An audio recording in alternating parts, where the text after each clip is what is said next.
Well, good evening. Welcome to Bedtime Stories with me, Pastor Michelle. Today's Sunday, February 21st, and our Disney story comes from Bambi. And the title is A Manner of Speaking. Bambi and his mom were out for a summer's walk. As always, they stopped by the rabbit den where Thumper lived. "And how are you today, Thumper?" "I'd be better if my mom didn't just give me a dumb old bath," he said. "Thumper, mind your manners," his mother said. Bambi and Thumper were given permission to play hide and seek, and so they headed off into the woods. Bambi turned his back to Thumper. "1, 2, save me! Help, Bambi, save me!" Thumper cried suddenly. Bambi whirled around to see Thumper hopping toward him with a terrified look on his face. A moment later, a mother bear emerged from a nearby cave with 3 small cubs toddling behind her. Though he was terrified, Thumper still managed to make a rude comment. "That's the meanest looking creature I've ever saw." "I beg your pardon," the mother bear said. "First you come into my home and disturb my kids, and then you call me mean? I think you owe me an apology." "Do it, apologize," whispered Bambi. "I'm sorry you're mean," Thumper stammered. "Thumper, that isn't funny." Thumper looked confused. "I wasn't trying to be funny." "Try again," the mother bear said. I'm sorry I disturbed your cubs, and you look just like a mama bear should look, which is big and nice." Before the mother bear let Thumper and Bambi go, she said, "Like I always tell my children, manners are important. You remember that." Bambi and Thumper ran home as quickly as they could. When they arrived at Thumper's, his mother said, "Just in time for a nice lunch of greens." Thumper was about to tell his mom how awful he thought the greens tasted, but he changed his mind. "Thank you, Mama. That sounds wonderful." Thumper's mother beamed. "What lovely manners. I guess you have been listening to me after all," she said, as pleased as could be. Manners are important. I remember being told many times by my mom, always say thank you, always say you're welcome, So let's hear about an underwater wanderer named Sylvia Earle. All right. I love reading about these different women. So you could describe Sylvia as a child in one word: curious.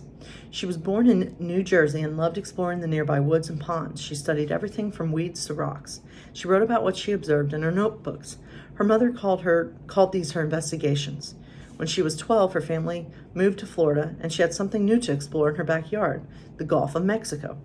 She became one of the first female oceanographers. She loved everything about oceans, the creatures, the reefs, and especially the plants, cataloging over 20,000 plant specimens during her career. Now speed up to a brisk walk for 6 minutes. Actually live underwater.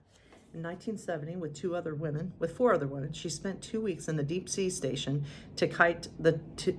It was 50 feet below the water surface of the Virgin Islands. They allowed her to swim for hours both day and night without having to surface. And while she was there, she discovered 26 new underwater plants. When the women surfaced, the media took notice, and the aquanauts were given a ticker tape parade and a reception at the White House. This publicity gave her a platform from which she could educate people on ocean conservation and the devastation of pollution. In 1979, she made a record-setting dive of 1,250 feet. She wore an atmospheric diving suit called a gem suit, which looked like an astronaut's pressurized suit. She went deeper than anyone else ever had. She explored for 2.5 hours, untethered and alone.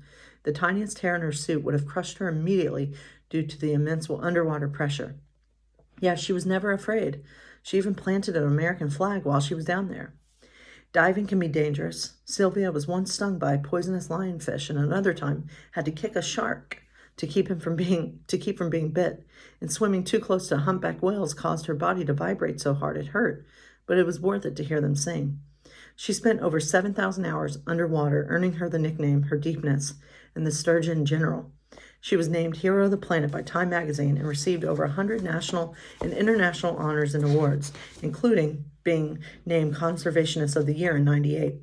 She founded the nonprofit Mission Blue to fund ocean exploration and protect the oceans, a cause that she believes in wholeheartedly. I also like being underwater, but I don't think I would be under there and be near sharks and whales. I don't know. Anyway, much love to all of you. Stay safe.